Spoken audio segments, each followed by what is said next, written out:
Ikalimang salita ng Panginoong Hesus. Pagkatapos nito ay napag-alamang-alam na o naganap na ang lahat ng bagay. At upang matupad ang kasulatan ay kanyang sinabi na uuhaw ako. Because of suffering, ramdam ni Jesus na siya'y uhaw. Hindi uhaw sa kanyang paghihirap, kundi uhaw sa kanyang pag-ibig. Hindi lang sa mga banal, kundi sa mga makasalanan. Matatawag po natin ang word of suffering heart. Kaya marami sa inyo ang nakaranas ng ganong klaseng suffering. May mga suffering sa karamdaman, may mga suffering sa bulsa, may mga klaseng suffering sa kung ano-anong sakripisyo at mga tiisin, lalo tigit sa mga pagsubok sa buhay. Tanging Diyos ang siyang nakapapatid ng ganong klaseng kauhawan. Tayo mga mananampalataya, ang ating puso ay uhaw sa pagmamahal ni Kristo. Uhaw tayo sa ating pagsamba sa Panginoon. Ikaw katuwang, gaano mo karanasan ang pagkauhaw sa pakikinig ng mabuting balita? Paano mo maranasan to? May humuhugot ba ng lakas para gawin ito? Salaminin natin ang ating buhay espiritual sa pamamagitan ng ganong klaseng kauhawan. Kauhawan na hindi dinadaan sa ganong klaseng salapi, kundi kauhawan sa pagmamahal ni Kristo at kauhawan sa kanyang pagmamahal. Hello po at magandang pagbati sa inyong lahat sa oras na ito. Ako po ay si Nancy Bocalan at ako po ang napili na sa oras na ito ay makipag-share ng salita ng ating banal na si Jesucristo noong siya ay nasa krus, at nakaatang po sa akin ang ikapitong salita niya bago siya mamatay doon sa krus ng Kalbaryo. Kaya nagpapasalamat po tayo sa ating banal na Espiritu at sa Amang Diyos sa oras na ito na dapat nating alalahanin ang kahalagahan ng ginawa ng Panginoong Jesucristo sa krus, na mga 2,000 years ago ay doon po siya nagkaroon ng kahirapan at nagkaroon siya ng experience na dumaan sa mga sufferings, at ito po ay sa kadahilanan na binigyan siya ng isang purpose at kahulugan or kadahilanan kung bakit siya pinadala dito sa earth ay para hindi lamang po mailigtas ang tao na makarating sa langit, kundi tayo ay magkaroon ng buhay na may kapayapaan at buhay na may kaayusan dito pa lamang sa lupa. At ito ay mararanasan natin dahil nga po sa ginawa ng ating Panginoong Hesukristo. Kinumpleto po niya at kanyang finulfill ang kanya pong assignment at yung kanyang reason and purpose of becoming the flesh of the Father, na siya ay salita ng Diyos na nagkatawang tao. Kaya po sa oras na ito ay atin pong buksan ang ating mga banal na kasulatan at basahin po natin yung sa 7 salita ng ating Panginoong Hesukristo. Ito po ay matatagpuan sa Juan versikulo 19 at ang versikulo po ay actually chapter 19 verse 29. Actually po, let me just see. Actually, balik po tayo doon sa 28 para po mabasa natin yung kanyang sinalita doon na siya po ay nauuhaw. At bago po natin ito basahin ay sige po tayo ay manalangin at ating i-honor na sa lahat ng oras na tayo ay nagbubulay-bulay at nagpapalitan ng mga karunungan at ang anointing ng Holy Spirit ay mapa sa atin dahil siya ang pinaka-author at siya rin po ang pinaka-source ng lahat ng ating lakas, lahat ng ating mga karunungan, ang wisdom, ang knowledge at understanding po ay mula sa ating banal na espiritu na kasama po natin ngayon dito at nasa sa atin sa bawat isa natin. Kaya banal na espiritu, salamat. Holy Spirit, we thank you for being in us and residing in us. Thank you, Holy Spirit, na ginawa mo kaming malinis, na ginawa mo kaming karapat-dapat according to your word, na kami ay napatawad at nalinis na ng iyong declaration. Hindi lang sa declaration, kundi dahil din sa iyong anak na amang Diyos na sa iyong anak na si Jesus Christ. By the blood of Jesus ay tayo ay nagkaroon ng kalinisan. So ngayon po ay basahin natin ang verse 28. Ang sabi po doon, basahin ko po sa English and then basahin ko din po sa Tagalog. Ang sabi po doon sa English ay, after this, Jesus, knowing that all things were now accomplished, that the scripture might be fulfilled, he said, I thirst. Napakaganda po nitong verse na ito, no? At sa Tagalog ay ito po ang nakasulat. Ang sabi po doon ay, pagkatapos nito, pagkaalam ni Jesus na ang lahat ng mga bagay ay naganap na nga, upang matupad ang kasulatan ay sinabi, nauuhaw ako. Napakaganda po no na sinabi niya na nakita na niya at alam na niya na naganap na yung mga nakasulat noon pa doon sa Old Testament, sa Lumang Tipan ay mayroon ng prophecy. At mayroon ng mga nakatakda at nakasulat na panahon doon na nagde-describe kung ano ang daraanan ni Jesus Christ doon sa New Testament at sa New Covenant. At lalo na nga, no, yun pong suffering and yung pong death on the cross. Pero kailangan pong matapos yung kanyang tungkulin na malagpasan niya ang suffering at malampasan din niya ang cross. Dahil sa paglampas niya sa cross ay doon siya mabubuhay na maguli na magkakaroon siya ng resurrected body at magkakaroon siya ng resurrected spirit and life na kung saan ay tayo ang tagapagmana at tayo ang mga beneficiary noon.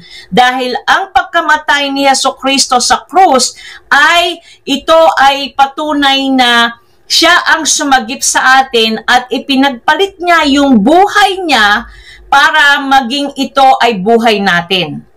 Dumating si Jesucristo at siya ay namatay sa krus upang tayo ay masagip at ma-save tayo at ma-rescue tayo, hindi lang sa eternal death, kundi dito rin sa panahong ito na dinaraanan natin.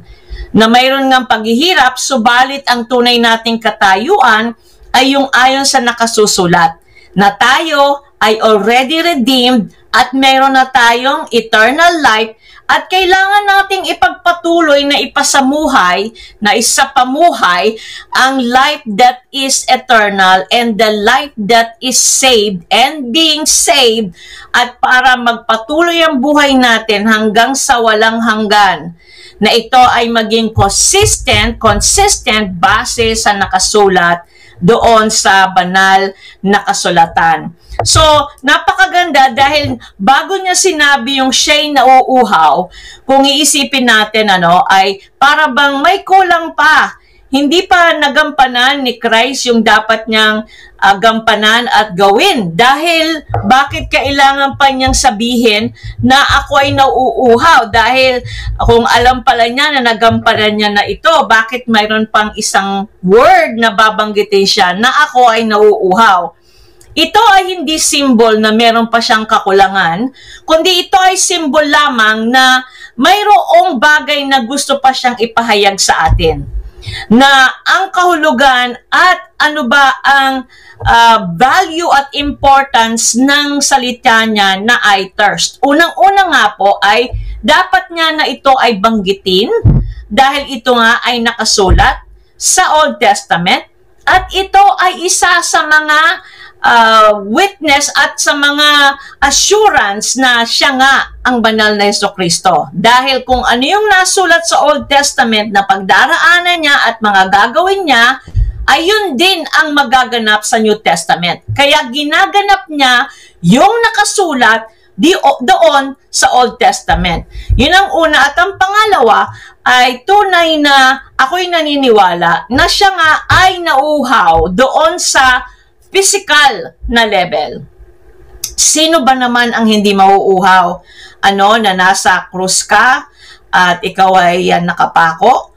At hindi lang sa nakapako. Dahil ako po ay merong medical background, kapag po nakapako at ikay pinapawisan, ikaw pa ay dinudugo, maraming lumalabas na fluid sa katawan ni Jesus. Ang mga fluid na plasma galing sa kanyang blood circulation ay lumalabas, kaya nagkakaroon ng imbalance sa kanyang physical na katawan. At lalo na yung siya ay pagpawisan. Kapag pinagpapawisan ng isang tao, may mga chemicals at may mga minerals na lumalabas. Kaya ang katawan ng tao ay natural lamang na mayroon itong natural tendency na magkaroon ng need. Ang ibig sabihin din dito na sinabi ni Christ na ako ay nauuhaw, makikita natin na dito ay isang simbolo na tunay na pinor out na niya ang kanyang blood for the sins of man. Tunay na piniga na siya talaga ng lahat ng mga bagay na dinedemand sa kanya bilang isang human being at bilang simbolo rin ng kanyang banal na dugo na kinakailangan na magkaroon talaga ng pagbubuhos ng kanyang dugo, pagbubuhos ng plasma at body fluid niya, dahil ito ay sumisimbolo din sa spiritual water and spiritual blood. Kaya nung sinabi niyang nauuhaw ako, ay ipinakikita niya na siya ay tao na may pangangailangan hindi lang sa spiritual kundi sa physical din. Ganon din sa atin na kung tayo ay totally na surrendered and giving life to Jesus Christ, na dumaan man tayo sa paghihirap na halos ang buong buhay natin ang ialay na natin, ang ibig sabihin yung dugo, life is about blood. Blood means life. And blood contains fluid. And the fluid is the plasma and the clear water. Kaya there is a need. Ibig sabihin, may pangangailangan ang tao na kung siya'y namamatay sa physical, ay kailangan niya ng physical na water or fluid. Or kung siya ay may panghihina. Subalit tingnan din natin sa spiritual understanding na kung tayo ay spiritually dead, wala tayong banal na dugo ng ating Ama na siyang lumikha sa atin, kailangan nating uminom at tanggapin ang drink of the blood of Jesus at yung living water of the Holy Spirit. Pero hindi ito literally na diinumin natin ang dugo ni Jesus Christ, and the drinking of the living water. Ito ay spiritual. So, kailangan din natin na bilang mga namatay na sa kasalanan, bilang mga namatay na nakasama ni Kristo, kasi yung identification is that we also are in the state of Jesus, that He died and we died, He resurrected and we resurrected. Kaya doon po sa time na mayroon tayong pangangailangan ng buhay, which is symbolized by water, which is life, kailangan po natin ng tubig para tayo mabuhay, kailangan natin ng dugo para tayo mabuhay, ipinakikita po dito sa sinabi nito ni Christ na tayo man ay mayroong pagkauhaw. Ang mga tao sa mundo ay lahat po ng hindi pa nakakakilala at tumatanggap kay Jesus Christ spiritually ay mayroon silang pagkauhaw. Meron silang hinahanap na hindi man nila ito gusto, subalit ito ay necessary. Necessary na spiritually ay magkaroon ng buhay at satisfaction ang spirit ng tao.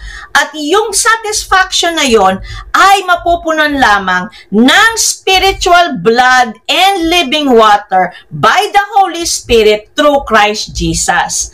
Kaya yung mga tao po ngayon na hindi nakakakilala at tumatanggap kay Hesukristo bilang water and blood, ay hindi ganap ang kanilang mga buhay. Hindi ito ganap sa panahong ngayon at hindi rin ito magiging ganap sa pagdating ng eternal future.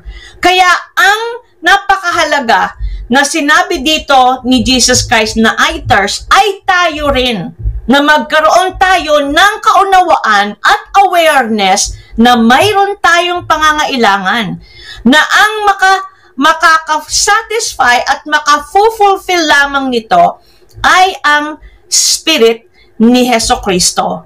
Na tayo ay magtiwala, na tayo ay maniwala, na ating ipagpalit at ibigay nga ang buhay natin at kunin natin ang buhay ni Christ na iyon na ang ating isasapamuhay dito sa mundo.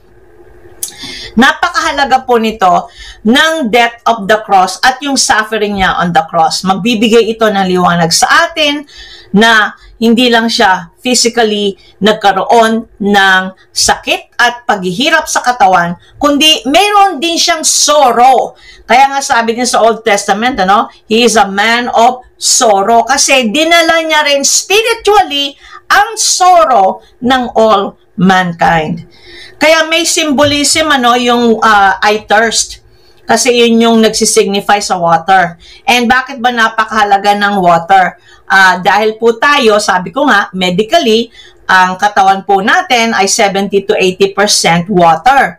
At kapag nga po ito ay nakulangan ng water, nagkakaroon tayo ng dehydration at magkakaroon tayo ng premature death. So si Jesus Christ, nang sinabi niya, I thirst, ay dumadaan na siya doon sa transition ng kanyang separation sa physical body into the spiritual level na siya dahil nagkakaroon na ng mga effects sa katawan niya yung paghihirap niya doon sa cross, na hindi nga lang siya marami siyang mga aches and pains, at sabi ko nga yung dugo lamang pag nawawalan ka ng dugo, talagang nanghihina ka na, nagkakaroon na siya ng anemia, parang nagkakaroon na siya ng blood loss at water loss. Kaya ito ay symbolism lamang na nagpapakita na hindi lang po tayo talaga nabubuhay dito sa katawan lamang, kundi sa buhay na espiritual.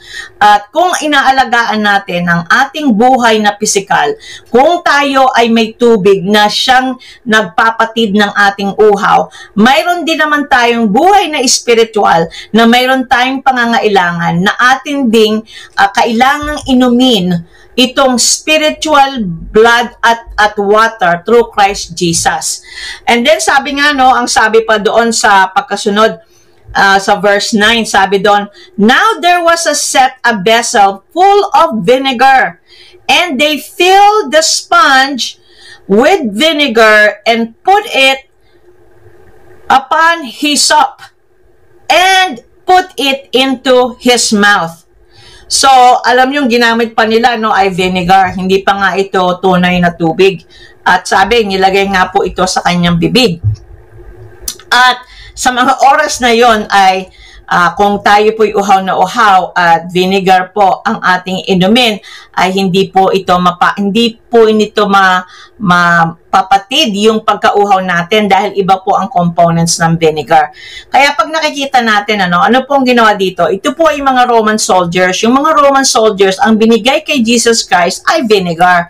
Pero ang nakikita ko po dito na symbolism is nothing can really satisfy or mako-quench yung ating thirst unless it is the right fluid or the right kind of drink ang ating matatanggap.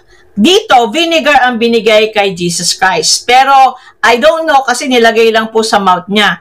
Wala pong nakalagay dito na ito ay ininom niya at sinipsip niya at maari pong ito ay nilasahan niya dahil na kasi vinegar yung binigay sa kanya at nilagay po sa kanyang mouth.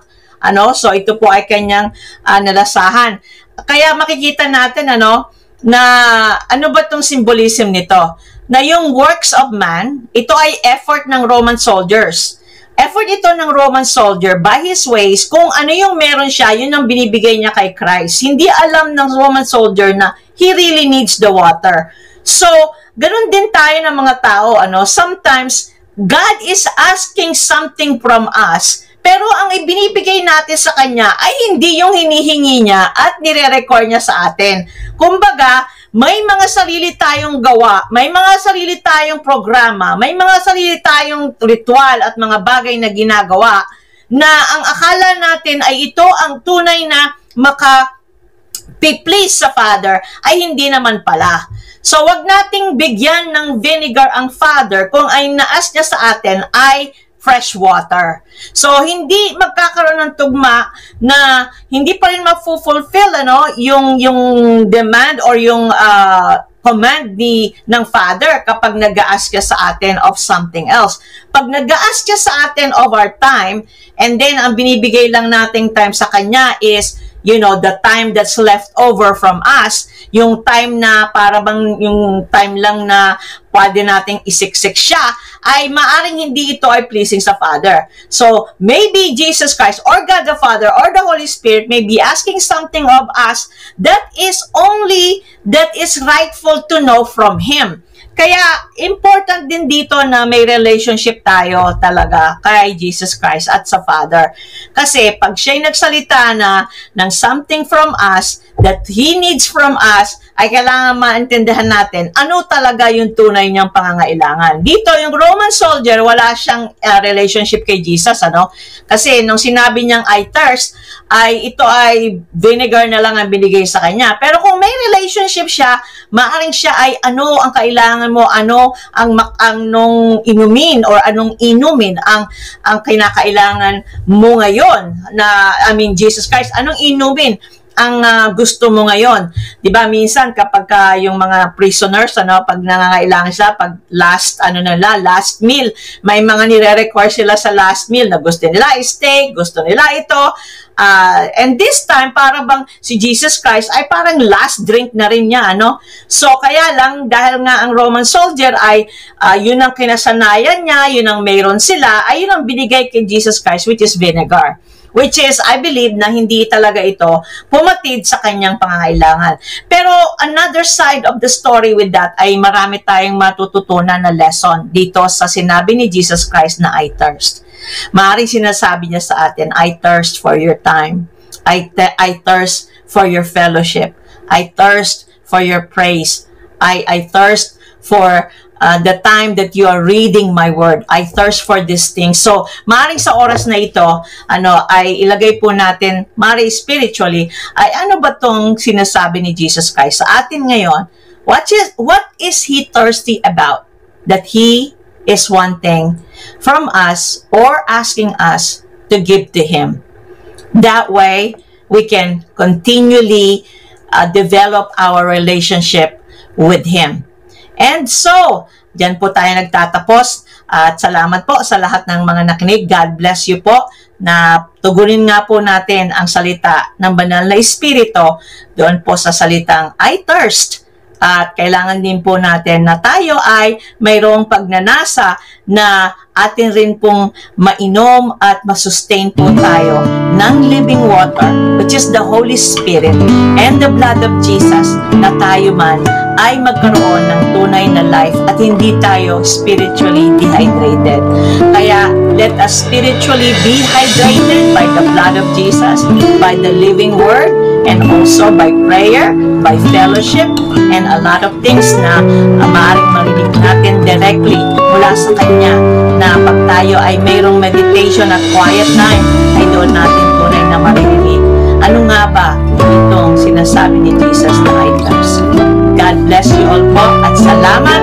Maraming salamat, Banal na Espiritu, at ang iyong salita ay iyong in-nurture na kami ay lumago, na kami ay magkaroon ng understanding, na lalo pa nga kaming patuloy na laging naghahanap at lagi ka namin binibigyan ng panahon sa mga oras na kinakailangan namin, Panginoon, hindi lamang ang iyong commands at instructions, hindi doon sa panahon na makapagbibigay kami ng joy at ng kalakasan para sa iba.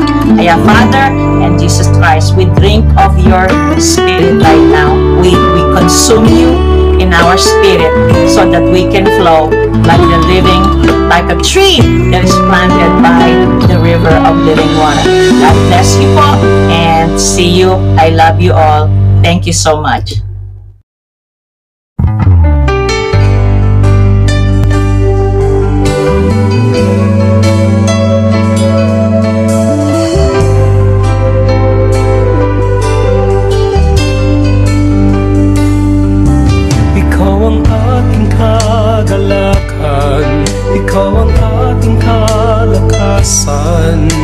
Hirap na kalooban, dulot mo'y kapayapaan. Di man kita makita, sa puso ko ay may ligaya, pagkat alam kong nariyan ka. Lagi kong kasama.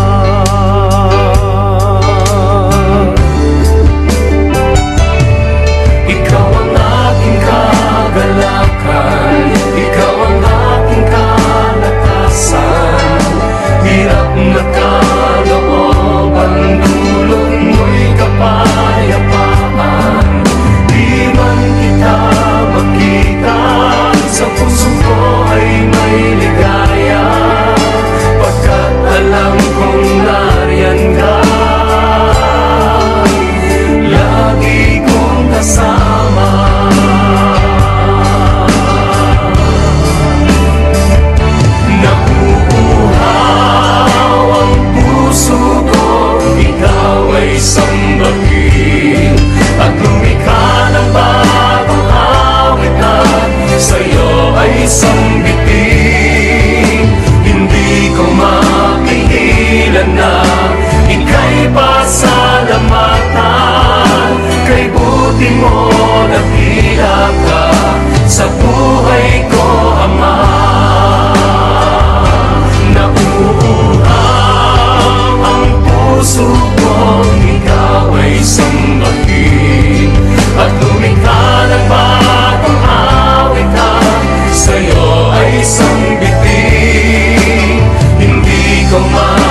Panginoong Jesus, kami iyong hamuin. Panginoon, kami iyong patawarin.